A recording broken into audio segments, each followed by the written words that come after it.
Hello बच्चों, मैं नेहा चौधरी स्वागत करती हूँ आपका। देखिए बच्चों, हम लोग यूनिट नंबर 7 पी ब्लॉक के तत्व पढ़ रहे थे और पिछले वीडियो में हम लोगों ने वर्ग 16 के तत्वों के बारे में पढ़ा। साथ ही साथ हम लोगों ने ऑक्सीजन और सल्फर के कुछ महत्वपूर्ण यौगिकों का अध्ययन किया। और देखिए, आज हम लोग बात करेंगे वर्ग 17 के तत्वों के बारे में। देखिए तो ध्यान दीजिएगा, वर्ग 17 के तत्व देखिए, फ्लोरीन, क्लोरीन, ब्रोमीन, आयोडीन, एस्टेटीन एवं टेनेसाइन वर्ग 17 के सदस्य हैं। देखिए जो ध्यान दीजिए भाई, फ्लोरीन है, क्लोरीन है, ब्रोमीन है, आयोडीन है, एस्टेटीन है या टेनेसाइन, तो इन्हें कहते हैं हम वर्ग 17 के तत्व। ये क्या होते हैं? वर्ग 17 के तत्व होते हैं।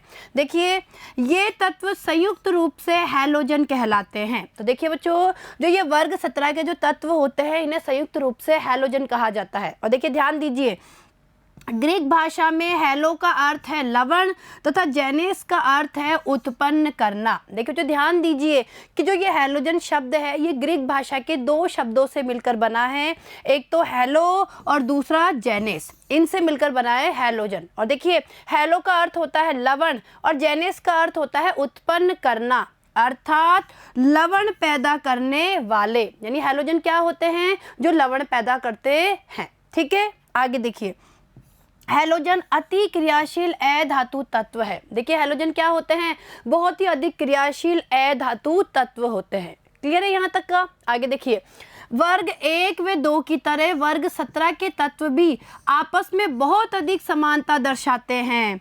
इनके रासायनिक तथा भौतिक गुणों में भी नियमित परिवर्तन होता है। आगे देखिए, एस्टेटीन एवं टेनेसाइन रेडियोधर्मी तत्व है। तो देखिए बच्चों, जो ये हैलोजन है इनमें एस्टेटीन और टेनेसाइन क्या होते हैं? रेडियोधर्मी तत्व होते हैं।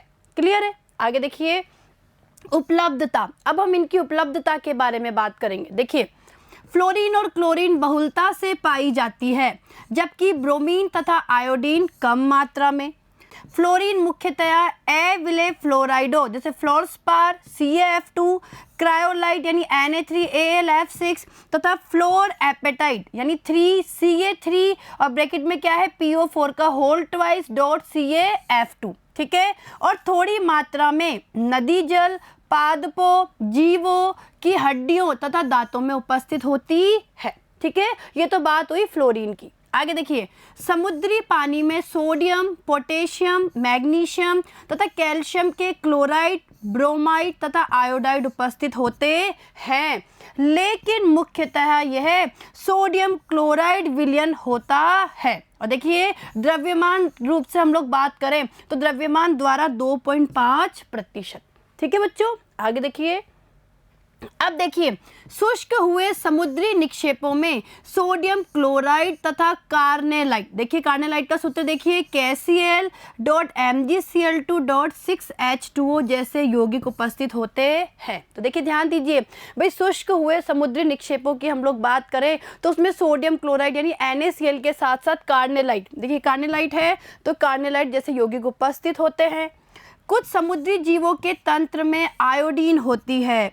बहुत से समुद्री पादपों में 0.5% आयोडीन तथा चिली सॉल्ट पीटर में 0.2% तक सोडियम आयोडेट पाया जाता है। ठीक है, ये हमने बात की इनकी उपलब्धता के बारे में। आगे देखिए बच्चों, यहाँ टेनेसाइन को छोड़कर वर्ग 17 के अन्य तत्वों के प्रमुख परमाणविक तथा भौतिक गुण एवं इलेक्ट्रॉनिक विन्यास का अध्ययन करेंगे। और देखिए आगे ध्यान दीजिए भाई, टेनेसाइन क्या है? एक संश्लेषित रेडियो सक्रिय तत्व है।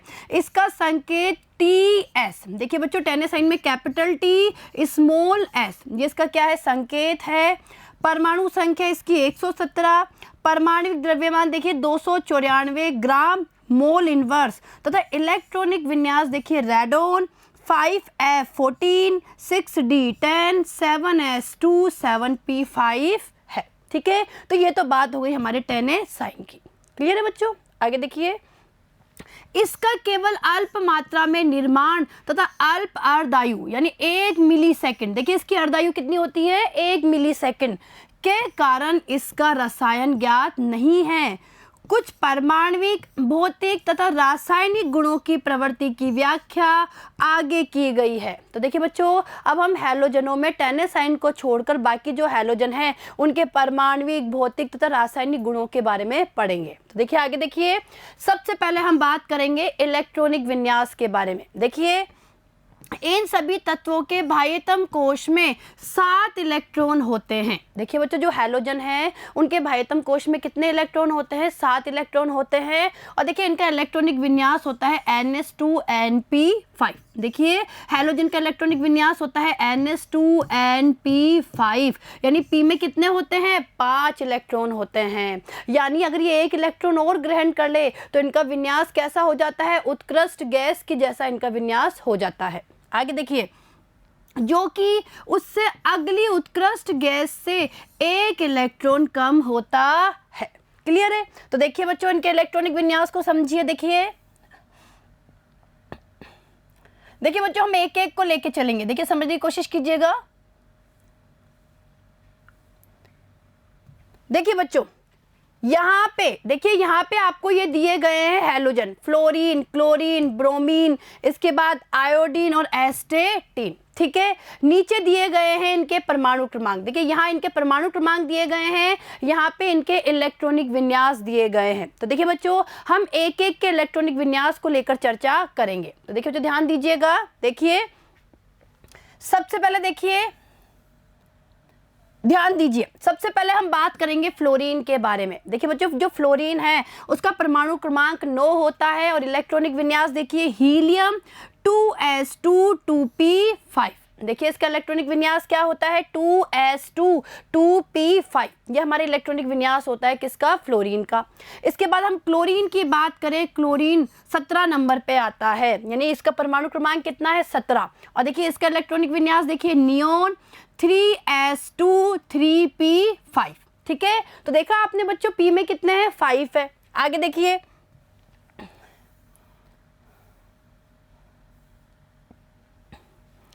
इसी तरीके से देखिए अगर हम ब्रोमीन की बात करें, ब्रोमीन का परमाणु क्रमांक होता है 35। और देखिए इसका इलेक्ट्रॉनिक विन्यास देखिए ऑर्गन 3d10 4s2 4p5। ठीक है, इसी तरीके से आयोडीन देखिए 53 नंबर पे आता है। इलेक्ट्रॉनिक विन्यास देखिए क्रिप्टोन 4d10 5s2 5p5। ठीक है, और अगर हम एस्टेनिन की बात करें 85 नंबर पे आता है और इलेक्ट्रॉनिक विन्यास देखिए xenon 4f14 5d10 6s2 6p5। ठीक है, तो देखा बच्चों आपने कि इनका जो अंतिम विन्यास है वो क्या है? NS2Np5। यानी इनके बाह्यतम कोश की हम लोग बात करें तो उसमें कितने इलेक्ट्रॉन होते हैं? 7 इलेक्ट्रॉन होते हैं। ठीक है, आया समझ में आपको ये इलेक्ट्रॉनिक विन्यास? आगे देखिए, अब बात करेंगे परमाणु तथा आयनी त्रिज्या के बारे में। देखिए ध्यान दीजिए, अधिकतम प्रभावी नाभिकीय आवेश के कारण हैलोजनों की आयनी त्रिज्या अपने आवर्त में सबसे छोटी होती है। देखिए जो ध्यान दीजिए भाई, प्रभावी नाभिकीय आवेश के कारण क्या होता है? जो हैलोजन होते हैं उनकी त्रिज्या अपने आवर्त में सबसे छोटी होती है। फ्लोरीन की परमाणु त्रिज्या दूसरे आवर्त के अन्य तत्वों के समान बहुत छोटी होती है। क्लियर है? आगे देखिए, अब देखिए क्वांटम कोशों की संख्या में फ्लोरीन से आयोडीन तक वृद्धि होने के कारण परमाणु तथा आयनी त्रिज्या में भी वृद्धि होती है। देखिए जो समझने की कोशिश करिए कि जैसे जैसे वर्ग में हम ऊपर से नीचे आते हैं, यानी फ्लोरीन से जैसे जैसे आयोडीन की ओर जाते हैं वैसे वैसे आकार में क्या होती है? वृद्धि होती जाती है। और जैसे जैसे आकार में वृद्धि होती जाती है इनकी परमाणु त्रिज्या और आयनिक त्रिज्या भी बढ़ती जाती है। और देखिए आकार में वृद्धि क्यों होती है? क्योंकि फ्लोरीन से आयोडीन की ओर जाने पर क्वांटम कोशों की संख्या में भी क्या होती है? वृद्धि। ठीक है, तो देखिए बच्चों, इस सारणी से आप लोग एक बार इनकी त्रिज्या को समझ लीजिए। देखिए बच्चों समझिएगा, देखिए यहाँ पे हैलोजन दिए गए हैं फ्लोरीन, क्लोरीन, ब्रोमीन, आयोडीन और एस्टेटीन। ठीक है, यहाँ पे दी गई है सह संयोजक त्रिज्या पिकोमीटर में। ठीक है, और ये दी गई है आयनिक त्रिज्या पिकोमीटर में। और देखिए अगर आप ध्यान से इनके मानों को देखेंगे तो आप देखेंगे कि फ्लोरीन से आयोडीन तक जाने पर इनकी सह संयोजी त्रिज्या भी बढ़ती है और आयनिक त्रिज्या भी बढ़ती है। देखिए ध्यान दीजिए भाई, फ्लोरीन की सह संयोजी त्रिज्या देखिए 64 है, क्लोरीन की 99, ब्रोमीन की 114 और आयोडीन की 133। और ये किस में है? पिकोमीटर में। क्लियर है। इसी तरीके से आयनीय त्रिज्या की बात करें, देखिए फ्लोरीन की देखिए 133, क्लोरीन की 184, ब्रोमीन की 196 और आयोडीन की 220। ठीक है, तो हमने क्या देखा कि जैसे जैसे फ्लोरीन से आयोडीन की तरफ हम लोग जाते हैं, परमाणु त्रिज्या में वृद्धि हो रही है, सहसंयोजी त्रिज्या में वृद्धि हो रही है और आयनिक त्रिज्या भी बढ़ रही है। ठीक है, चलिए आगे देखिए। अब देखिए आयनन एंथैल्पी। देखिए बच्चों, इनकी इलेक्ट्रॉन त्यागने की प्रवृत्ति कम होती है, इसलिए इनकी बहुत उच्च आयनन एंथैल्पी होती है। देखो, जो ध्यान दीजिए, जो हैलोजन होते हैं उनकी आयनन एंथैल्पी बहुत ही क्या होती है, उच्च होती है। परमाणविक आकार में वृद्धि होने के कारण वर्ग में नीचे की ओर आने पर आयनन एंथैल्पी में कमी होती है। और देखिए, जैसे जैसे वर्ग में ऊपर से नीचे आते हैं, आकार में वृद्धि होती जाती है और इसी कारण आयनन एंथैल्पी क्या होती जाती है, कम। तो देखिए आगे, देखिए बच्चों, इनके आयनन एंथैल्पी को समझिए। देखिए, हमें आयनन एंथैल्पी के मान दिए गए हैं। देखिए बच्चों, ये आयरन एंथैल्पी हमें दी गई है किलो जूल मोल इनवर्स में। और देखिए इनके मान, देखिए फ्लोरीन के लिए 1680, क्लोरीन के लिए 1256, ब्रोमीन के लिए 1142 और आयोडीन के लिए देखिए 1008। ठीक है, तो ये जो मान हमें आयरन एंथैल्पी के दिए हुए हैं ये किलो जूल मोल इनवर्स में दिए गए हैं। और हमने क्या देखा कि फ्लोरीन से जैसे जैसे आयोडीन की ओर जा रहे हैं, आयरन एंथैल्पी का मान क्या हो रहा है, कम हो रहा है। क्लियर है। आगे देखिए, अब देखिए इलेक्ट्रॉन लब्धि एंथैल्पी। देखिए जो ध्यान दीजिए, संगत आवर्तों में हैलोजनों की इलेक्ट्रॉन लब्धि एंथैल्पी सबसे अधिक ऋणात्मक होती है। देखिए समझिए यहाँ पर कि भाई संगत आवर्त की बात की जाए तो हैलोजनों की जो इलेक्ट्रॉन लब्धि एंथैल्पी है वो सबसे अधिक क्या होती है, ऋणात्मक। इसका कारण यह है कि इन तत्वों के परमाणुओं में स्थायी उत्कृष्ट गैस विन्यास से केवल एक इलेक्ट्रॉन कम होता है। ये इसका क्या है, कारण। आगे देखिए, वर्ग में नीचे जाने पर वर्ग के तत्वों की इलेक्ट्रॉन लब्धि एंथैल्पी कम ऋणात्मक होती जाती है। और देखिए समझिए कि वर्ग में जैसे जैसे ऊपर से नीचे जाते हैं तो इनकी इलेक्ट्रॉन लब्धि एंथैल्पी कम ऋणात्मक होती जाती है। तो देखिए एक बार इनकी इलेक्ट्रॉन लब्धि एंथैल्पी के मान देख लीजिए बच्चों। देखिए ये हमें इलेक्ट्रॉन लब्धि एंथैल्पी दी गई है फ्लोरीन के लिए, क्लोरीन के लिए, ब्रोमीन के लिए और आयोडीन के लिए। और देखिए आप जैसे जैसे देखेंगे कि हम फ्लोरीन से जैसे जैसे आयोडीन की ओर जा रहे हैं तो इनकी इलेक्ट्रॉन लब्धि एंथैल्पी भी क्या हो रही है, कम ऋणात्मक होती जा रही है।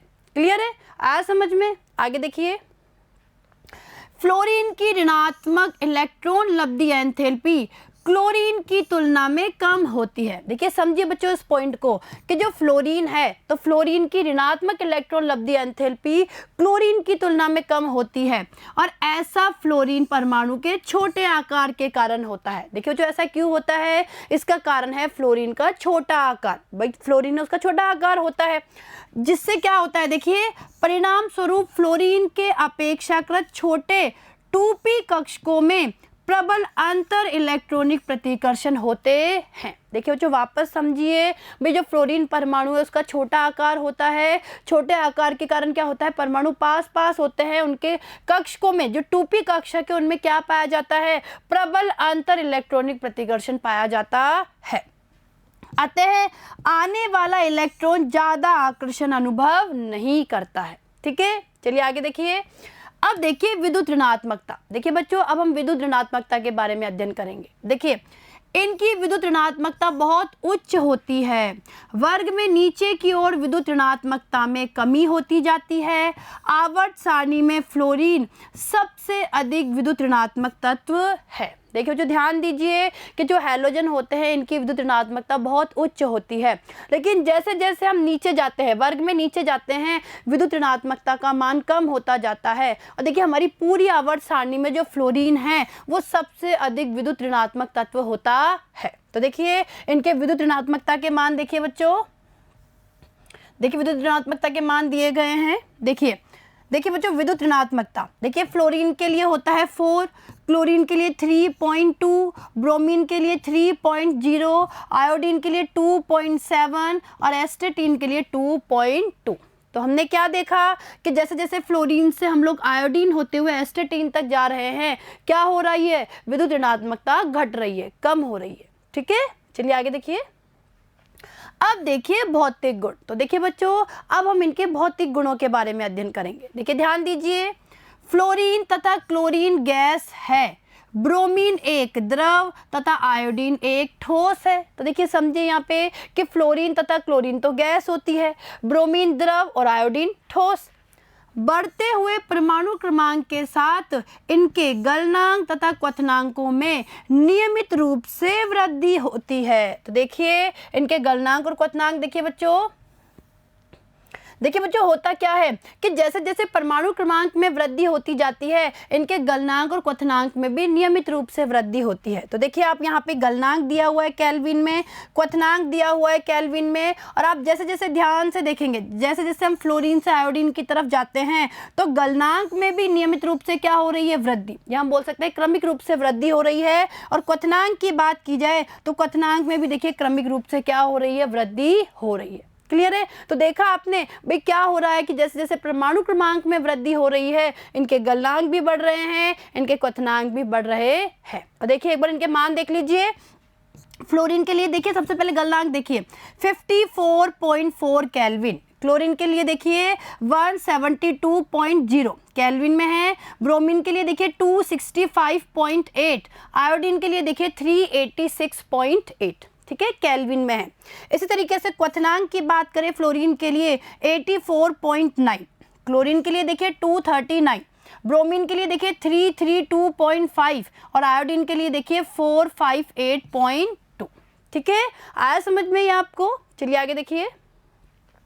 सभी हैलोजन रंगीन होते हैं। देखिए जो समझिएगा यहाँ पे कि सभी हैलोजन कैसे होते हैं, रंगीन होते हैं, और इसका कारण यह है कि दृश्य प्रक्षेत्र में विकिरणों का अवशोषण होता है तथा बाह्यतम कोश के इलेक्ट्रॉन उत्तेजित होकर उच्च ऊर्जा स्तर में चले जाते हैं। देखिए जो समझिए कि भाई जो हैलोजन है वो रंगीन होते हैं, और इसका कारण क्या है कि ये दृश्य प्रक्षेत्र से विकिरणों का अवशोषण कर लेते हैं, और जैसे ही विकिरणों का अवशोषण कर लेते हैं, इनमें इलेक्ट्रॉन उत्तेजित होकर उच्च ऊर्जा के कक्षकों में चले जाते हैं। ठीक है, विकिरण के भिन्न भिन्न क्वांटम अवशोषित करने के कारण वे अलग अलग रंग प्रदर्शित करते हैं। जैसे देखिए फ्लोरीन पीला, क्लोरीन हरापन लिए हुए पीला, ब्रोमीन लाल तथा आयोडीन बैंगनी रंग का होता है।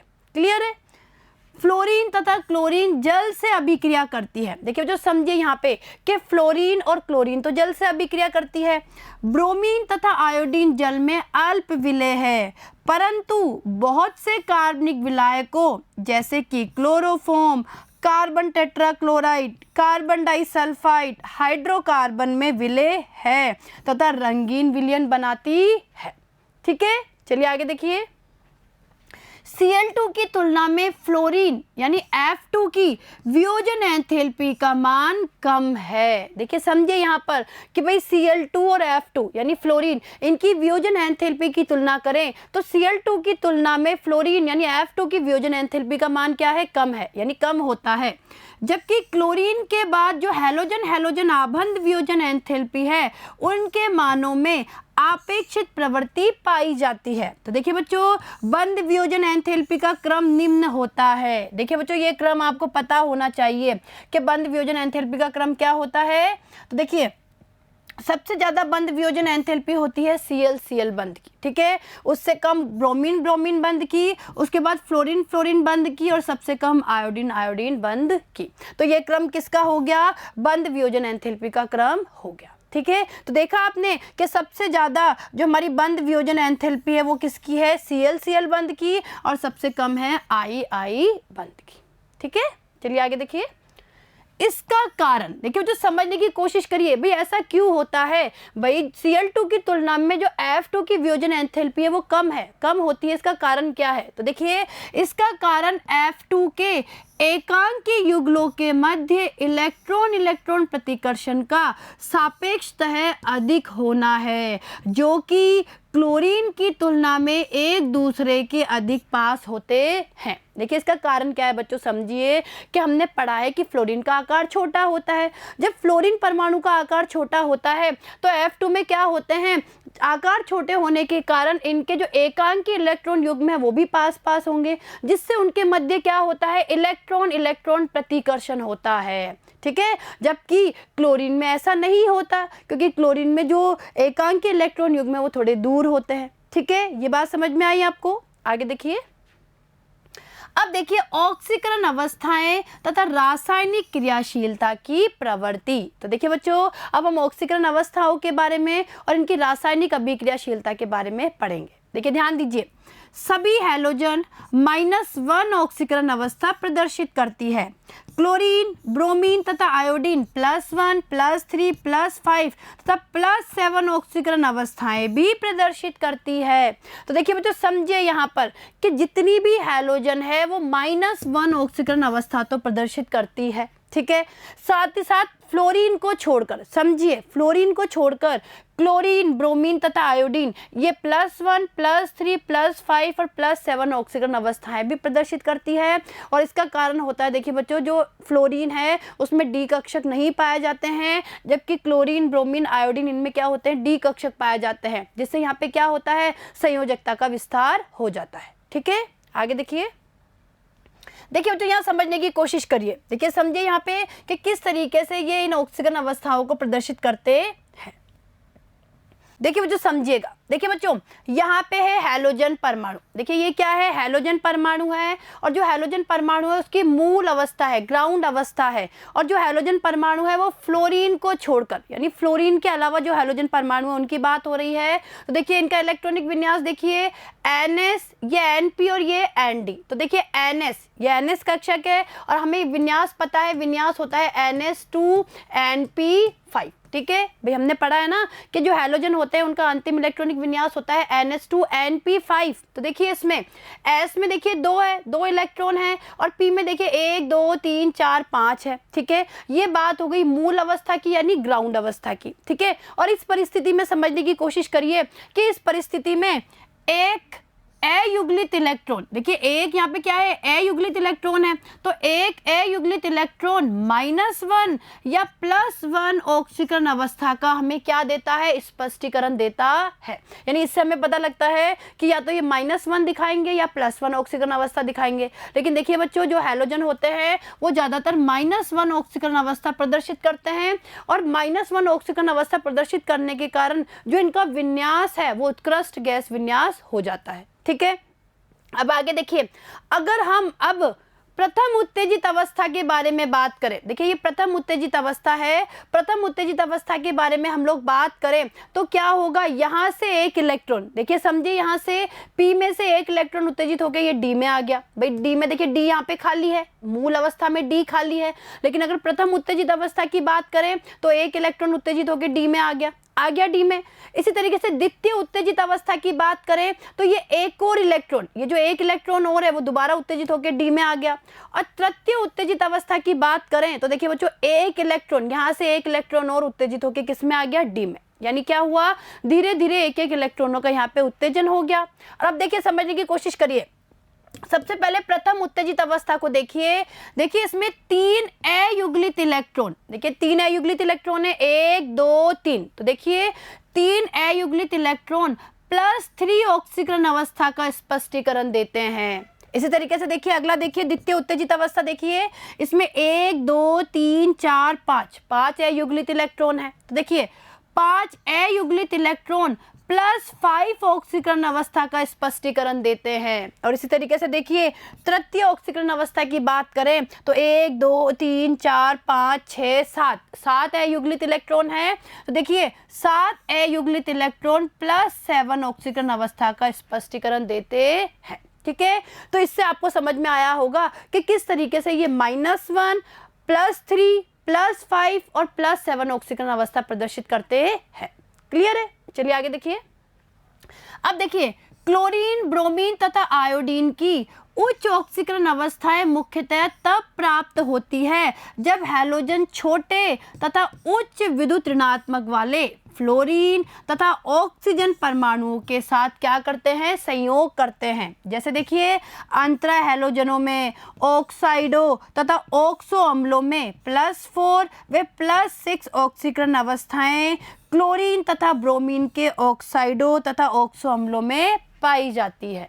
आगे देखिए, फ्लोरीन के परमाणु के संयोजकता कोश में कोई डी कक्षक नहीं होता, अतः यह अपने अष्टक का प्रसार नहीं कर सकता। भाई हमने बात की थी ना अभी कि भाई फ्लोरीन में क्या होता है, कोई भी डी कक्षक नहीं होता, जिससे संयोजकता कोश का विस्तार नहीं होता, जिससे संयोजकता का भी विस्तार नहीं होता है। ठीक है, सबसे अधिक विद्युत ऋणात्मकता होने के कारण यह केवल -1 ऑक्सीकरण अवस्था प्रदर्शित करता है।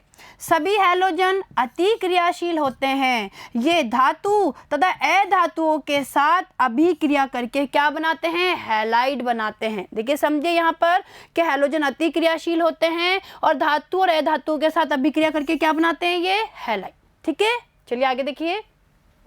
वर्ग में नीचे की ओर जाने पर हैलोजनों की क्रियाशीलता कम होती है। एक इलेक्ट्रॉन तत्काल प्रतिग्रहण कर लेने की प्रवृत्ति के कारण हैलोजनों की प्रबल ऑक्सीकारक प्रकृति होती है। देखिए समझे यहाँ पर भाई, जो वर्ग में जैसे जैसे ऊपर से नीचे जाते हैं तो क्या होता है, हैलोजनों की क्रियाशीलता कम होती जाती है। और देखिए जो समझे यहाँ पर कि एक इलेक्ट्रॉन को तुरंत ग्रहण करने के कारण ही हैलोजन क्या होते हैं, प्रबल ऑक्सीकारक प्रकृति के होते हैं। और देखिए F2, जो F2 है वो प्रबलतम ऑक्सीकारक हैलोजन है और यह दूसरे हैलाइड आयनों को विलयन में या यहाँ तक कि ठोस प्रावस्था में भी क्या कर देती है, ऑक्सीकृत कर देती है। तो देखिए F2 क्या है, प्रबलतम ऑक्सीकारक। ठीक है बच्चों, आगे देखिए। सामान्यतया एक हैलोजन उच्च परमाणु क्रमांक के हैलाइड आयनों को ऑक्सीकृत करती है। और देखिए बच्चों सामान्यतः क्या होता है, जो एक हैलोजन है वो उच्च परमाणु क्रमांक के हैलाइड को क्या करती है, यानी हैलाइड आयनों को ऑक्सीकृत करती है। तो देखिए समझिए इस पॉइंट को। देखिए बच्चों ये क्या है, F2 है, फ्लोरीन है। फ्लोरीन की अभिक्रिया 2X- यानी कोई हैलाइड आयन के साथ हो रही है और हैलाइड आयन कौन सा है यहाँ पे, जो कि उससे उच्च परमाणु क्रमांक वाला है। यानी यहाँ पे X क्या है, X बराबर क्लोरीन, ब्रोमीन या आयोडीन। तो देखिए अभिक्रिया कैसे होगी, ये बन गए 2F-, 2 फ्लोराइड आयन बन गए, साथ में X2 बन गई। ठीक है, इसी तरीके से देखिए Cl2 है, Cl2 अभिक्रिया करेगी 2X- से। ठीक है, यहाँ पे X क्या होगा, यहाँ X होगा ब्रोमीन या आयोडीन। इस परिस्थिति में अब X क्या होगा भाई, क्लोरीन से उच्च परमाणु क्रमांक वाली हैलोजन होगी, यानी X या तो ब्रोमीन होगी या आयोडीन। ठीक है, इनकी अभिक्रिया करवाई, ये बन गए 2Cl- और ये X2। ठीक है, इसी तरीके से देखिए Br2 है, Br2 की अभिक्रिया 2I- से करवाई, 2Br- और ये आयोडीन। ठीक है, तो आइए आपको अभिक्रिया समझ में। भाई होता क्या है कि जो एक हैलोजन होती है वो उच्च परमाणु क्रमांक के हैलाइड आयनों को क्या कर देती है, ऑक्सीकृत करती है। ठीक है, तो ये तीनों अभिक्रिया आपको समझ में आई होगी। ठीक है बच्चों, आगे देखिए। वर्ग में नीचे की ओर जाने पर हैलोजनों के जलीय विलयन में घटती हुई ऑक्सीकारक प्रवृत्ति की पुष्टि उनके मानक इलेक्ट्रोड विभवों से होती है। देखिए समझिए बच्चों कि वर्ग में जैसे जैसे ऊपर से नीचे जाते हैं तो जो हैलोजन होते हैं उनके जलीय विलयन में जो ऑक्सीकारक प्रवृत्ति है वो घटती जाती है और उसकी पुष्टि किससे होती है, मानक इलेक्ट्रोड विभवों के मान से। तो देखिए ये मानक इलेक्ट्रोड विभव है, देख लीजिए आप लोग। देखिए बच्चों मानक इलेक्ट्रोड विभव आपको दिए गए हैं। फ्लोरीन के लिए देखिए 2.87, क्लोरीन के लिए 1.36, ब्रोमीन के लिए 1.09 और आयोडीन के लिए 0.54। तो देखा हमने कि फ्लोरीन से आयोडीन तक क्या हो रहा है, जो इनके मानक इलेक्ट्रोड विभव है उनके मान लगातार घट रहे हैं। ठीक है, आगे देखिए। इलेक्ट्रोड विभव का मान बंध वियोजन एंथैल्पी, इलेक्ट्रॉन लब्धि एंथैल्पी तथा जल योजन एंथैल्पी पर निर्भर करता है। अब देखिए जो समझने की कोशिश करिए कि जो इलेक्ट्रोड विभव का मान होता है वो किस किस पर निर्भर करता है। एक तो निर्भर करता है बंध वियोजन एंथैल्पी पर, दूसरा निर्भर करता है इलेक्ट्रॉन लब्धि एंथैल्पी पर और तीसरा निर्भर करता है जल योजन एंथैल्पी पर। और देखिए समझने की कोशिश करिए सभी क्रिया से। देखिए बच्चों ये कोई हैलोजन है X2, ठीक है, कोई अणु है, हम ये बोल सकते हैं हैलोजन का कोई अणु है, ये X2 है और ये हाफ X2, ठीक है, गैस के रूप में है। इसका हमने किया वियोजन, यानी वियोजन की एंथैल्पी है 1/2 डेल वियोजन H, ये वियोजन की एंथैल्पी है। तो देखिए इसका वियोजन हो गया और यहाँ क्या बन गया, X बन गया, यानी जो यहाँ पे अणु है वो परमाणु में बदल गया। अब क्या होगा, इसमें जैसे इलेक्ट्रॉन लब्धि एंथैल्पी इसको दी जाएगी, ये एक इलेक्ट्रॉन ग्रहण कर लेगा और अब बन गया X माइनस, भाई इसने एक इलेक्ट्रॉन ग्रहण कर लिया ना X ने, ये बन गया X माइनस। और अब देखिए बच्चों क्या होगा, भाई यहाँ पे आप लोग समझिए, यहाँ पे क्या होगा, जो ये X माइनस है, जल योजन एंथैल्पी जब इसको दी जाएगी तो ये देखिए जो गैस फॉर्म में था वो बदल गया एक्वस फॉर्म में।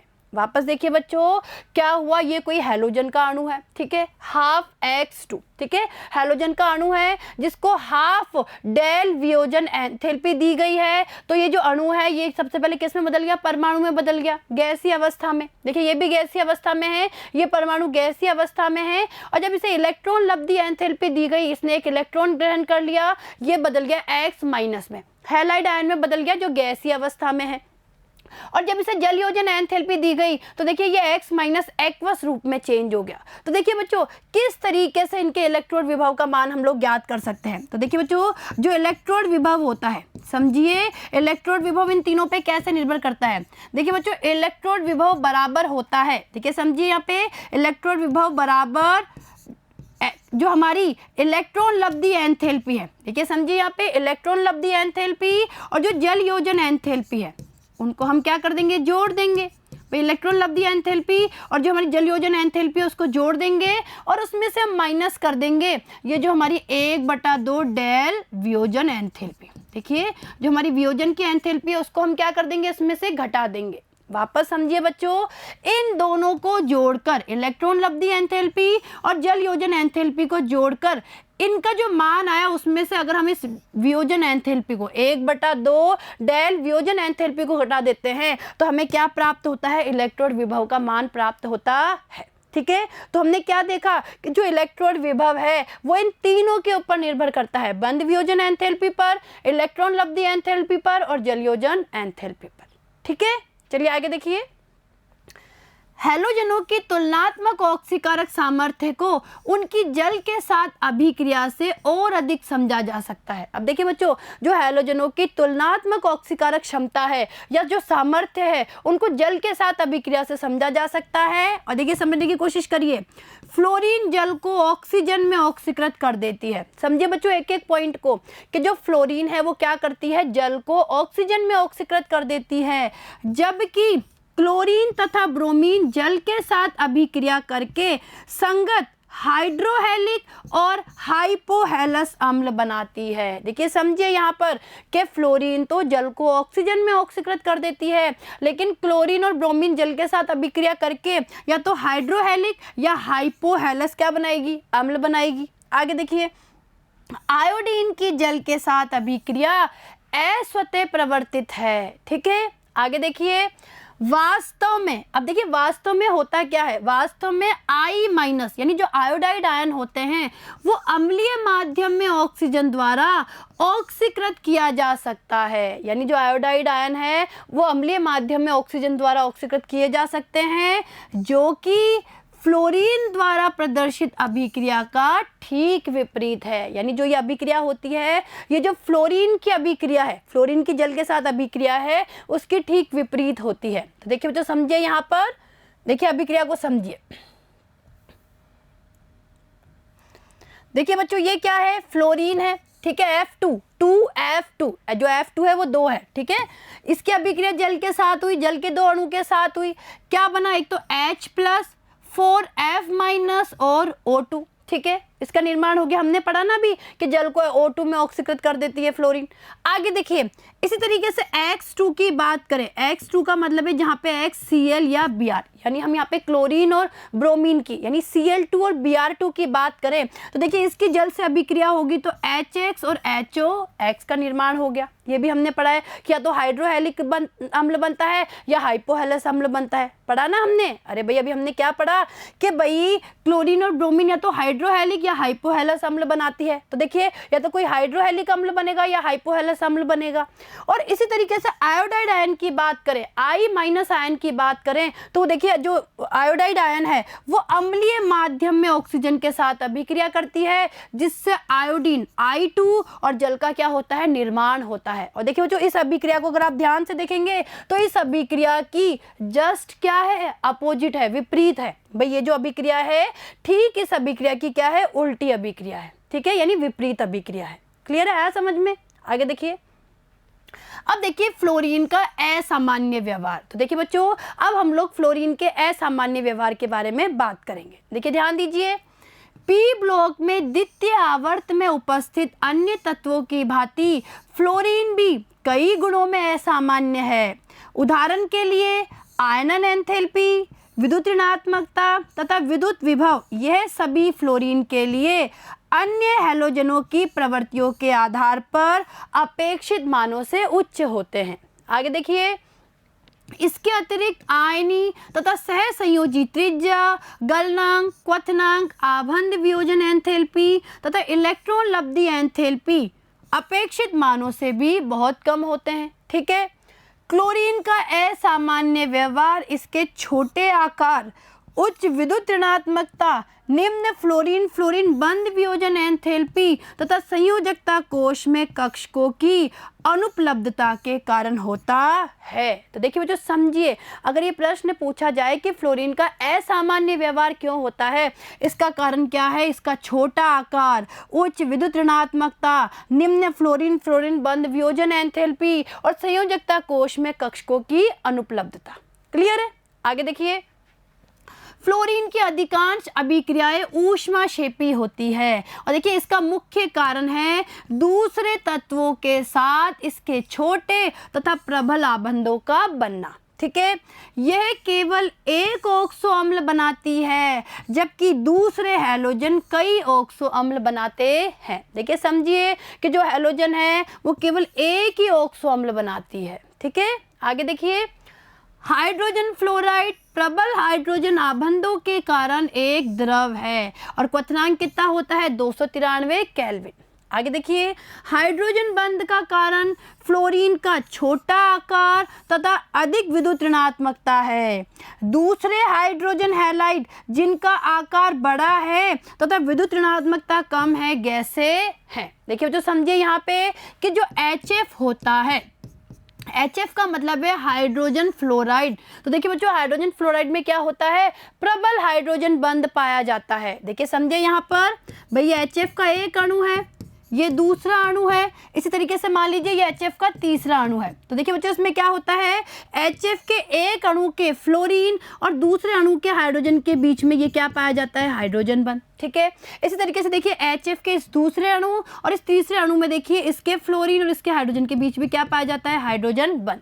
यानी कहने का मतलब है कि जो HF है उसमें प्रबल हाइड्रोजन बंध पाया जाता है और इस कारण से ये क्या होता है, द्रव होता है। क्या होता है, द्रव। ठीक है, और देखिए हाइड्रोजन बंध का कारण क्या है, फ्लोरीन का छोटा आकार। एक तो फ्लोरीन का छोटा आकार और दूसरा कारण है अधिक विद्युत ऋणात्मकता। ठीक है, चलिए आगे।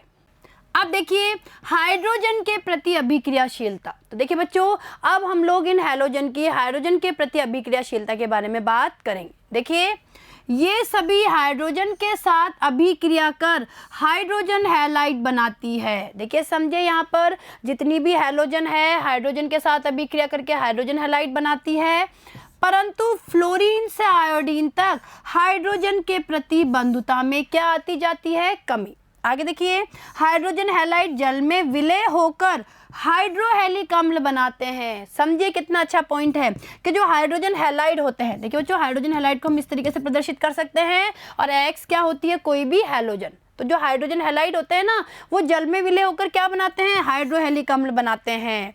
हाइड्रोजन हैलाइडों के कुछ गुणों को सारणी में दिया गया है। तो देखिए हाइड्रोजन हैलाइडों के कुछ गुण हैं तो उन गुणों पे हम नजर डाल लेते हैं। देखिए जो ध्यान दीजिएगा, देखिए ये हाइड्रोजन हैलाइड हमें दिए गए हैं। देखिए hydrogen fluoride, hydrogen chloride, hydrogen bromide और हाइड्रोजन आयोडाइड। ठीक है, ये इनके गलनांक है केल्विन में। क्वथनांक केल्विन में, आबंध दूरी यानी जो हाइड्रोजन हैलोजन है उनके बीच की आबंध दूरी पिकोमीटर में, ये इनकी बंध वियोजन enthalpy kilo joule mole inverse में, और ये पी के बेस ए का मान हमें दिया गया है। ठीक है, तो देखिए यहाँ पे गलनांक देखिए, जैसे जैसे इधर से इधर जा रहे हैं तो गलनांक देखिए यहाँ पे, इसके लिए गलनांक देखिए 190, देखिए 190, इसके लिए कम हो गया 159 हो गया, इसके लिए देखिए फिर बढ़ गया 185 हो गया, और इसके लिए सबसे ज्यादा हो गया 222। ठीक है, देखा आपने किस तरीके से वेरिएशन है। इस तरीके से देखिए क्वथनांक की बात करें, इसका 293, इसका 189, फिर इसका बढ़ गया 206, और इसका देखिए 238। ठीक है, तो हमने क्या देखा भाई, अगर आप ध्यान से देखेंगे, गलनांक को ध्यान से देखेंगे तो देखिए जो गलनांक तो सबसे ज्यादा किसका है, HI का। ठीक है, हाइड्रोजन आयोडाइड का। और अगर हम क्वथनांक की बात करें, क्वथनांक सबसे ज्यादा किसका है, हाइड्रोजन फ्लोराइड का। ठीक है, इसी तरीके से देखिए आबंध दूरी, देखिए यहाँ पे देखिए HF के बीच की आबंध दूरी देखिए 91.7, HCl के बीच की देखिए 127.4, HBr की देखिए 141.4, और HI के बीच की देखिए 160.9। ठीक है, यानी जैसे जैसे HF से HI की ओर जा रहे हैं, आबंध दूरी क्या हो रही है, बढ़ रही है। सबसे ज्यादा आबंध दूरी है HI की, यानी हाइड्रोजन और आयोडीन के बीच की जो बंध है उसकी बंध दूरी सबसे ज्यादा होती है। इस तरीके से हम वियोजन की एंथैल्पी की बात करें, देखिए सबसे ज्यादा वियोजन की एंथैल्पी है देखिए HF के लिए 574, इसके लिए देखिए HCl के लिए 432, HBr के लिए देखिए 363, और HI के लिए क्या है 295। और जो ये मान है, जो वियोजन एंथैल्पी के मान है, ये किलो जूल मोल इनवर्स में है। और इसी तरीके से देखिए पी के बेस ए की बात करें तो इसके लिए देखिए 3.2, इसके लिए देखिए माइनस में 7.0, इसके लिए माइनस में 9.5, और इसके लिए देखिए माइनस में 10। ठीक है, तो ये हमने क्या करें, इनके कुछ गुणों पे हमने चर्चा की। ठीक है बच्चों, आगे देखिए, इन अम्लों की अम्लीय सामर्थ्य निम्न क्रम में होती है। देखिए बच्चों, इन अम्लों की अगर हम अम्लीय सामर्थ्य की बात करें तो ये इनकी अम्ल सामर्थ्य का क्या है, क्रम। जैसे जैसे HF से HI की ओर जाते हैं, यानी जैसे जैसे हम HF से HI की ओर जाते हैं, इनकी अम्लीय सामर्थ्य बढ़ती जाती है। देखिए सबसे ज्यादा अम्लीय सामर्थ्य होती है HI की, सबसे कम अम्लीय सामर्थ्य होती है HF की। और देखिए बच्चों, इसका कारण देखिए भाई, जैसे जैसे हम फ्लोरीन से आयोडीन की ओर जाते हैं, वर्ग में ऊपर से नीचे जाते हैं, आकार बढ़ता है, और जैसे जैसे आकार बढ़ता जाता है बंध वियोजन एंथैल्पी कम होती जाती है। भाई अभी हमने देखा ना, भाई हमने यहाँ पे देखा कि जैसे जैसे HF से HI की ओर जा रहे हैं, इधर से इधर जा रहे हैं, बंध वियोजन एंथैल्पी क्या हो रही है, कम हो रही है। तो जैसे जैसे बंध वियोजन एंथैल्पी कम होती जाएगी, इनकी अम्लीय सामर्थ्य बढ़ती जाएगी। तो अम्लीय सामर्थ्य तो बढ़ती है, देखिए समझिए HF से HI तक अम्लीय सामर्थ्य तो बढ़ती है, लेकिन इनका जो तापीय स्थायित्व है वो कम होता जाता है। तो देखिए आगे, देखिए ये तो इनके अम्लीय सामर्थ्य का क्रम हो गया। आगे देखो, इन हैलाइडों का स्थायित्व वर्ग में नीचे की ओर बढ़ने पर घटता है। भाई मैंने अभी आपको बताया ना कि जैसे जैसे बंध वियोजन एंथैल्पी का मान कम होता जाता है, क्या होता है, अम्लीयता तो बढ़ती है, यानी अम्लीय सामर्थ्य तो बढ़ती है, लेकिन इनका तापीय स्थायित्व घटता है। ठीक है, इसका कारण आबंध यानी HX वियोजन एंथैल्पी में कमी का क्रम है। तो देखिए बच्चों, ये क्या हो गया, ये बंध वियोजन एंथैल्पी जो है उसका क्रम है। ठीक है, तो सबसे ज्यादा बंध वियोजन एंथैल्पी होती है HF की, उसके बाद सबसे कम होती है HI की, यानी सबसे ज्यादा बंध वियोजन एंथैल्पी HF की, उससे कम HCl की, उससे कम HBr की, सबसे कम HI की। और यह अभी हमने इस सारणी में भी पढ़ा है। भाई अभी हमने इस सारणी में देखा है ना, देखिए ये क्रम देखिए, सबसे ज्यादा HF की होती है बंध वियोजन एंथैल्पी, और सबसे कम HI की। ठीक है, आया समझ में आपको ये पॉइंट। आगे देखिए, अब देखिए ऑक्सीजन के प्रति अभिक्रियाशीलता। तो देखिए बच्चों, अब हम इनकी ऑक्सीजन के प्रति अभिक्रियाशीलता के बारे में बात करेंगे। देखिए, हैलोजन ऑक्सीजन से संयोग कर बहुत से ऑक्साइड बनाते हैं, परंतु इनमें से अधिकांश अस्थायी होते हैं। फ्लोरीन 2 ऑक्साइड OF2 तथा O2F2 बनाती है, परंतु केवल OF2 ही 298 केल्विन ताप पर स्थायी होता है। ठीक है, आगे,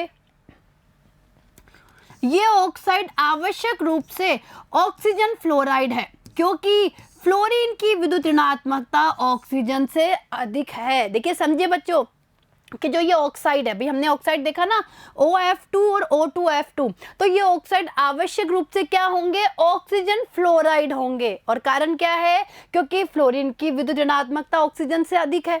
आगे देखिए, ये दोनों प्रबल फ्लोरीनन कारक है। O2F2 प्लूटोनियम को PuF6 में ऑक्सीकृत कर देता है। इस प्रकार इस अभिक्रिया का उपयोग भुक्त शेष नाभिकीय ईंधन से प्लूटोनियम को PuF6 के रूप में हटाने हेतु किया जाता है।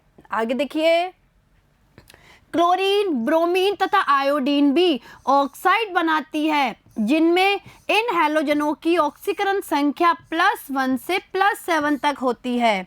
गतिज तथा ऊष्मागतिक कारकों के संयोग के कारण सामान्यतया हैलोजनों द्वारा निर्मित ऑक्साइडों के स्थायित्व का घटता क्रम देखिए आयोडीन का, फिर उससे कम Cl का और सबसे कम Br का। ठीक है, तो ये क्या हो गया, जो हैलोजनों द्वारा निर्मित ऑक्साइड है उनके स्थायित्व का घटता क्रम है। ठीक है, आगे देखिए बच्चों, आयोडीन के ऑक्साइडों के अधिक स्थायित्व का कारण ऑक्सीजन एवं आयोडीन के मध्य बंध की अधिक ध्रुवणता है। देखिए समझे कितना अच्छा पॉइंट है कि जो आयोडीन के ऑक्साइड होते हैं उनके अधिक स्थायित्व का कारण क्या है, ऑक्सीजन और आयोडीन के मध्य जो बंध है उसकी अधिक ध्रुवणता। आगे देखिए, डी कक्षकों की उपलब्धता के कारण क्लोरीन ऑक्सीजन के साथ बहुआबंध बनाती है, इससे स्थायित्व की वृद्धि होती है।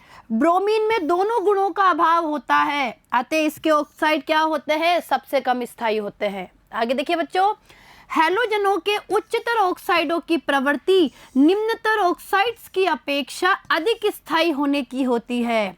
क्लोरीन के ऑक्साइड Cl2O, ClO2, Cl2O6 तथा Cl2O7 अत्यधिक क्रियाशील, ऑक्सीकारक तथा विस्फोटक प्रवृत्ति के होते हैं। ठीक है, चलिए आगे।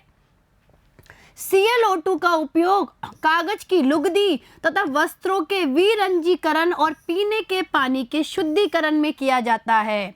ब्रोमीन के ऑक्साइड देखिए Br2O, BrO2, BrO3 सबसे कम स्थायी होते हैं और कारण क्या है, मध्य पंक्ति अनियमितता। आगे देखिए, तथा इनका अस्तित्व केवल कम ताप पर होता है, ये बहुत प्रबल ऑक्सीकारक होते हैं। ठीक है, चलिए आगे। आयोडीन के ऑक्साइड I2O4, I2O5, I2O7 अविलेय ठोस है तथा गर्म करने पर विघटित हो जाते हैं।